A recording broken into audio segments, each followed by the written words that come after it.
In today's segment, we come to you from Hot Lips Coffee Shop, located here in Cathedral City, just below the Cathedral City Cove. And we want to thank them for this terrific little spot to hold our interview today with our artist slash author slash musician, Andy Cahan. Now, you may not know that name. However, after our interview and after his book signing on September 20th at the Cathedral City Library, I'm sure you're going to know the most famous musician you've never heard of. Andy Cahan, welcome. Thank you so much, Conrad. I'm excited to be here. Thank you. You have a book signing tour that starts here in Cathedral City. Why don't you tell us a little bit about that? Yes, it'll start on the 20th of this month at the Cathedral City Library. I think it's 2 p.m. If my memory serves me well. All right, and then I believe you're moving on to a couple other places also? Yes, I'm going to the Palm Desert Library October 10th, and then out to Idlewild to Hunky Dory Records in Idlewild. All right, that sounds like fun. Your book, of course, is called The Most Famous Musician You've Never Heard of. And I believe, as we were talking off camera, pretty much everything that you do has a story associated with it. Absolutely. And so tell me a little bit about where this title came from. I think you were doing an interview with Soledad O'Brien or somebody. Exactly. Tell us what. 1997, Soledad O'Brien had a television show in San Francisco called The Site. I emailed her and I said, hey, I'd like to be on your show. She said, sure. So I went on to her show. It's on YouTube. And she says, how would you like to be introduced? And I said, as the most famous musician you've never heard of. And had you thought about that? Or was that, you knew that was sort of... It was spontaneous. And here we are, right? And here we are, yeah. That sounds great. Tell us, if you would, list a few of the many folks, musicians, actors, and such, that you've come in contact with. Well, when I moved out to California in 1968, I found myself in the recording studio with Jimi Hendrix and Lowell George from Little Feat and Jack Cassidy from the Jefferson Airplane and Graham Bond from England, a blues artist, and Mitch Mitchell. And that was my first recording session 2 weeks after I moved to California from New York. May every musician have that luck to be working that. Unbelievable. Yeah. I was 20 years old and I had goosebumps. You also play a variety of instruments. Yes. Tell us about some of those. Well, I started on the drums when I was 10, and then I went to the piano after my father taught me how to play a very simple Snake Charmer song on the piano. And then I picked up the guitar, and then I picked up the bass. So through the years, I've been playing all four instruments. Because our show, of course, is all about Cathedral City, why don't you tell our audience a little bit about your association with Cathedral City? I think your mom lived here? Yes, my mom lived here since 1973, and then she passed away in 2005, and I inherited her home on Day Palm here in Cathedral City.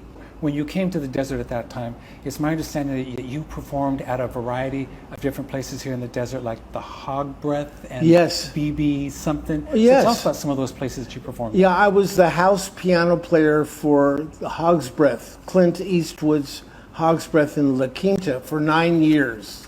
And then I went to Billy Reed's, and I played there for 3 years.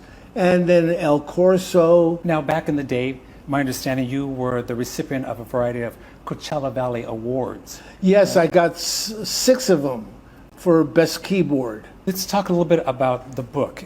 Is it something that you just wrote recently? It's been around for a while. It took me a long time to make the book because I had to scan all the photos and flyers. I definitely want to show the book, and it's a hefty one. It's a 2-pound book. Yeah. And I always enjoyed pictures.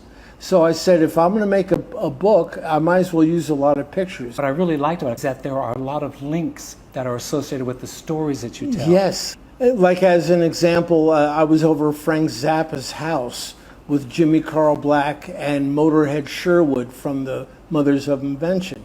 And I recorded a song on his piano in his house. And that is on YouTube. Let's talk about some of the celebrity musicians, because there's some great stories in this book. You definitely want to read it. I'm just going to jump through a couple, and then you tell me a quick story that may go along with it. Okay. So we already talked about Jimi Hendrix. Yes. How, where, why? My mom's friend owned a record company called Pulsar Records. His name was Irwin Garr. So he hired me for $35 a week in 1968 to be the gopher. So that's how I met Graham Bond. And then he called me up and said, we got a jam session. And that's how I met Jimi Hendrix. There's a good story that goes with Seals and Crofts and their pretty popular song. Tell us about where that Jasmine came from.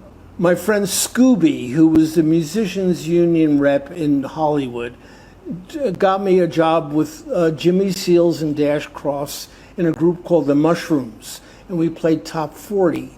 And then during the break, they would get on stage with just the acoustic and the mandolin and do their duo. So we're sitting at the table and Jimmy said, Andy, we're trying to think of a name for our duo, and they belong to the Baha'i religion, and the leader of the Baha'i religion's name was Baha'u'llah. So Jimmy said to me, how about Baha'u'llah? I went, Baha'u'llah? How about Abbott and Costello, Laurel and Hardy, Tom and Jerry, Seals and Crofts? And they said, okay. So I actually thought the name was Seals and Crofts. And I wrote a couple of songs with Jimmy in my living room. And I had Jasmine in my yard. So one day he's sitting in my living room and he's writing Summer Breeze. And he's trying to think of a line. And he thought because of the jasmine. Which you always smell, you can smell it everywhere, correct? Yeah. Blowing through the jasmine of my mind came out in my living room. So he actually wrote that in my house. Who knew? There's a story about Andy streaking on a plane. Oh boy. How can you make that a story for everybody? This was right after David Niven was streaked on the awards. And I was on a Epic Records tour with Michael Fennelly, who used to be in Krabby Appleton, and King Biscuit and Sha Na Na and Dave Loggins and somebody else. So we were going to fly to Seattle, and the pilot says, our front wheel is broken, 2 hours, free drinks for everybody. So everybody got drunk, and King Biscuit took off his hat and passed around a hat for a streaker. So there was $300 in the hat in 1974 or whatever year it was. Yeah. That was so. I took the money and I ran back to the bathroom and took all my clothes off and peeked out of the door, and everybody in the airplane was looking at me, and I said, okay, and everyone went, yay! So I ran down the aisle naked and ran back up, and I made my $300, and the next morning in the news, streaker on an airplane. How did you come to know the Turtles, and when did you start with them? I was with Jimmy Carl Black in this band called Geronimo Black. And he got a phone call from Frank Zappa saying, we're shooting a movie called 200 Motels. So Jimmy and I went to the rehearsal, the Frank Zappa rehearsal, and who would be there? Flo and Eddie of the Turtles. They were there, so that's when I first met them. And that was in 1970. And then later on, I did a Little Richard tour, Let the Good Times Roll, and they wanted me to overdub some organ at Cherokee Studios. And Flo and Eddie were there doing a X-rated cartoon called Dirty Duck. And Mark recognized me, and he wanted me to go on the road with the Turtles. Are you available? I said, sure. So that's how I started my 40 years Is that right? with the Turtles. I could go on forever, but we don't have time. So I'm gonna skip to one more, and then we're gonna come to our conclusion. So Sure. I read a story about Timothy Leary and you folks playing music on the floor. What is that story? Well, Harry Nielsen and I became really good friends, like high school buddies. And we would drive around at 4 o'clock in the morning and listen to his music and stuff. But he would always surprise me with visiting some celebrity. So he says, hop in the car. We go to Timothy Leary's house. Wow. So he knocks on the door. Timothy answers the door. He grabs Harry by the cheeks, mwah, gives him a big kiss. And he says, "Who's that?" And Harry says, "My friend Andy." So he grabs me and gives me a big kiss. So we go into his house. A life-size Gumby is right there staring at me. And his kitchen table was a huge rainbow. And he had like 3 or 4 young blonde girls roaming around the house. So I had something to drink, but I don't know what was in the drink because I don't remember what happened.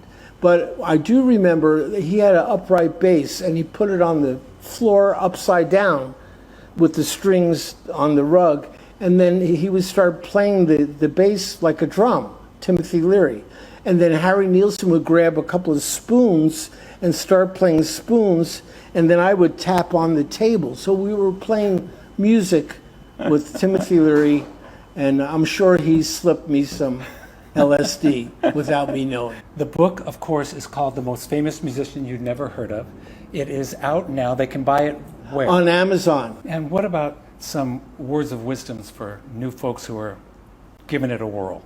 Well, basically stick to your guns. Whatever you want to do, you should do it. Don't let anybody tell you what to do. Do your thing and be confident about your music and your Go thing. for it. Just Yes. go for it. Right? Yes. So once again, the book's called The Most Famous Musician You've Never Heard of. The tour starts off here in Cathedral City Yes. on September The 20th at the Cathedral City Library. I think it's at 2 p.m. 1 or 2 p.m. All right, Andy, appreciate it. Oh, Thank you for sharing your so information much. with us. Thank you.